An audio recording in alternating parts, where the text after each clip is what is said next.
մի դադարեցրեք ձեր դեղերի օգտագործումը նոր տարվա օրերին, ինչա պետքա մի քանի բաժակ խմեք։ Սիրելիներս, եթե ալկոհոլի ընդունումը տենց գեր կարևոր է ու ձեր դեղերի հետ անհամատեղելի է, խնդրում եմ, ընտրեք դեղերը։ Բայց եթե դուք ինքնագլուխ որոշել եք դեղերը դադարեցրեք, ապա լսեք հետևանքների մասին։ Առաջինը, եթե դուք խմում եք ճնշման դեղեր, ալկոհոլի ֆոնին, ձեր ճնշումը ավելի կբարձրանա ու կմեծանա ինֆարկտի ու ինսուլտի ռիսկը։ Երկրորդը, եթե դուք խմում եք հակաբիոտիկներ ու որոշել եք դադարեցնեք ալկոհոլը խմեք, հիշեք, որ այն բորբոքային թարախային պրոցեսները ձեր օրգանիզմում կան, իրանք ավելի ագրեսիվանալու են։ Եվ երրորդը, եթե դուք խմում եք հորմոնալ դեղեր ու որոշել եք դադարեցնեք, ինչը մի երկու բաժակ են լավ են հոնի արաղից խմենք, իմացեք, որ ձեր օրգանիզմում սկսվելու է շատ լուրջ դիսբալանս։ Շաքարի դեղերը, բոլոր դեղերը չենք դադարեցնում, եթե ձեր դեղերը անհամատեղելի են ալկոհոլի հետ, չենք խմում ալկոհոլ, էտա պետքա համակերպենք։ Երկրորդը, չենք չարաշահում տնական օղիները, տնական գինիները, այնտեղ գրադուսը բարձր է, սամագոն կոչվածի։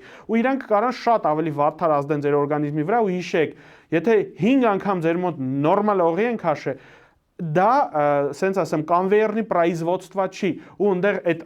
ալկոհոլի ստեղծման ֆոնին կարան շատ լուրջ խնդիրներ առաջանան։ Նոր տարվա օրերին խմեք որակյալ ալկոհոլ, եթե որոշել եք ալկոհոլը խմել, ավելի լավ մի քիչ տոլմա սարքեք, մի քիչ ավելի լավ գինի կամ օղի առեկից, հիշեք, նոր տարվա գեղեցկությունը ամենևին էլ ալկոհոլի մեջ չէ։ Առողջություն։